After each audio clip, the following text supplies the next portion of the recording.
ನಟ ವಿನೋದ್ ಆಳ್ವಾಗೆ ಷರತ್ತುಬದ್ಧ ಜಾಮೀನು ಮಂಜೂರಾಗಿದೆ. ಪುತ್ತೂರಿನ 5ನೇ ಹೆಚ್ಚುವರಿ ಕೋರ್ಟ್ನಿಂದ ಈ ಜಾಮೀನು ಸಿಕ್ಕಿರುವಂಥದ್ದು. ಸಚ್ಚಿದಾನಂದ್ ಎಂಬುವರಿಗೆ ಜೀವ ಬೆದರಿಕೆ ಹಾಕಿದ ಹಿನ್ನೆಲೆಯಲ್ಲಿ ಬಹುಭಾಷಾ ನಟ ವಿನೋದ್ ಆಳ್ವಾರನ್ನ ಬಂಧಿಸಲಾಗಿತ್ತು. ದಕ್ಷಿಣ ಕನ್ನಡ ಜಿಲ್ಲೆಯ ಪುತ್ತೂರು ಕೋರ್ಟ್ನಿಂದ ಇದೀಗ ಜಾಮೀನು ಸಿಕ್ಕಿದೆ.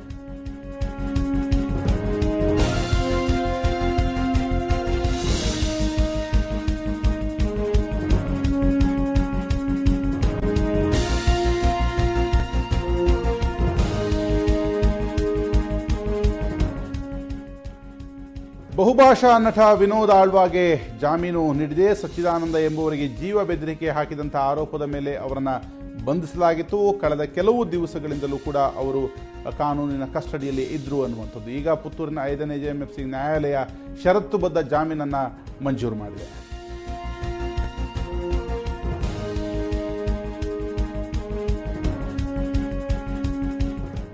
ಈ ಕುರಿತಾಗಿ ಮಾತಾಡೋದಕ್ಕೆ ನಮ್ಮ ಪ್ರತಿನಿಧಿ ಸುಖೇಶ್ ಸಂಪರ್ಕದಲ್ಲಿದ್ದಾರೆ. ಸುಖೇಶ್, ನಟ ವಿನೋದ್ ಆಳ್ವಾಗೆ ಈಗ ಜಾಮೀನು ಸಿಕ್ಕಿರುವಂಥದ್ದು ಮತ್ತು ಷರತ್ತುಬದ್ಧ ಜಾಮೀನು ಅನ್ನುವಂಥದ್ದು ಏನಿದೆ ಷರತ್ನಲ್ಲಿ?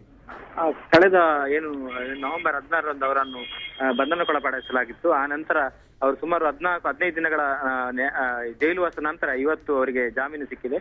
ಮುಖ್ಯವಾಗಿ 1 ಲಕ್ಷದ ಬಾಂಡ್ ಹಾಗೂ ಸಾಕ್ಷಿದಾರರಿಗೆ ಸಾಕ್ಷ್ಯನಾಶ ಮಾಡದಂತೆ ಎಚ್ಚರಿಕೆ ನೀಡುವ ಮೂಲಕ 5ನೇ ಹೆಚ್ಚುವರಿ ಜಿಲ್ಲಾ ನ್ಯಾಯಾಲಯ ಪುತ್ತೂರಿನಲ್ಲಿ ಇವತ್ತು ಜಾಮೀನು ನೀಡಿದೆ. ಸುಮಾರು 16 ದಿನಗಳ ನಂತರ ಅವರು ಈಗ ಬಿಡುಗಡೆಯ ಒಂದು ಸಂಭ್ರಮದಲ್ಲಿದ್ದಾರೆ ಅಂತ ಹೇಳ್ಬೋದು. ರಾಘವೇಂದ್ರ, ಸುಖೇಶ್, ಈ ಹೊತ್ತಲ್ಲಿ ನಟ ಆಳ್ವ ಏನ್ ಹೇಳಿದ್ದಾರೆ? ಈಗಾಗಲೇ ಏನು ನ್ಯಾಯಾಲಯ ಈಗಷ್ಟೇ ಈ ಒಂದು ಜಾಮೀನಿನ ಒಂದು ಆದೇಶವನ್ನು ಹೊರಡಿಸಿದೆ. ಇದನ್ನ ಪೂರ್ಣ ಪ್ರಮಾಣದ ಏನು ದಾಖಲೆ ಇನ್ನಷ್ಟೇ ಜೈಲಿನ ಅಧಿಕಾರಿಗಳಿಗೆ ಲಭ್ಯ ಆಗಬೇಕಾದ್ರೆ ಸಂಜೆ ಸುಮಾರು 6 ಗಂಟೆ ಹೊತ್ತಿಗೆ ಅವರು ಜೈಲಿನಿಂದ ಹೊರಬರುವ ಸಾಧ್ಯತೆ ಇದೆ. ಆ ನಂತರ ಯಾವುದಾದ್ರೂ ಪ್ರತಿಕ್ರಿಯೆ ಸಿಗಬಹುದು ಸಾಧ್ಯತೆ ಇದೆ. ರಾಘವೇಂದ್ರ, ಸುಮಾರು ಇಷ್ಟು ದಿವಸಗಳ ಕಾಲವೂ ಕೂಡ ಅವರಿಗೆ ಜಾಮೀನು ಸಿಗದೇ ಇರೋದಕ್ಕೆ ಏನ್ ಕಾರಣ? ಎಷ್ಟು ಗಂಭೀರ ಸ್ವರೂಪವಾದಂತಹ ಆರೋಪ ಅವರ ಮೇಲಿದ್ದದ್ದು? ಮುಖ್ಯವಾಗಿ ಅವರ ಏನು ಕೆಲಸದ ಅವರ ಇಂದಿನ ವ್ಯವಹಾರ ನೋಡಿಕೊಳ್ಳುತ್ತಿದ್ದ ಅವರ ಮೇಲೆ ಏನು ಅವರ ಇದರ ಮೇಲೆ ದೂರಿನ ಮೇಲೆ ಅವರನ್ನು ಬಂಧಿಸಲಾಗಿತ್ತು. ಸಂಪೆ ಪೊಲೀಸರು ನವೆಂಬರ್ 16ರಂದು ಅವರನ್ನು ಜೀವ ಬೆದರಿಕೆ ಮತ್ತು ಏನು ಇತರ ಆರೋಪಗಳಿಗೆ ಸಂಬಂಧಪಟ್ಟಂತೆ ಅವರನ್ನು ಬಂಧಿಸಿದ್ರು. ಆದ್ರೆ ನವೆಂಬರ್ 20ರಂದು ಅವರು ಜಾಮೀನು ಅರ್ಜಿಯನ್ನು ಹಾಕಬೇಕಿತ್ತಾದ್ರೆ ಬೇರೆ ಬೇರೆ ಕಾರಣಗಳಿಂದಾಗಿ ಅವರ ಜಾಮೀನು ಅರ್ಜಿ ಅವರು ಹಾಕುವ ಪ್ರಕ್ರಿಯೆಯನ್ನೇ ಅವರು ವಿಳಂಬ ಮಾಡಿದ್ರು.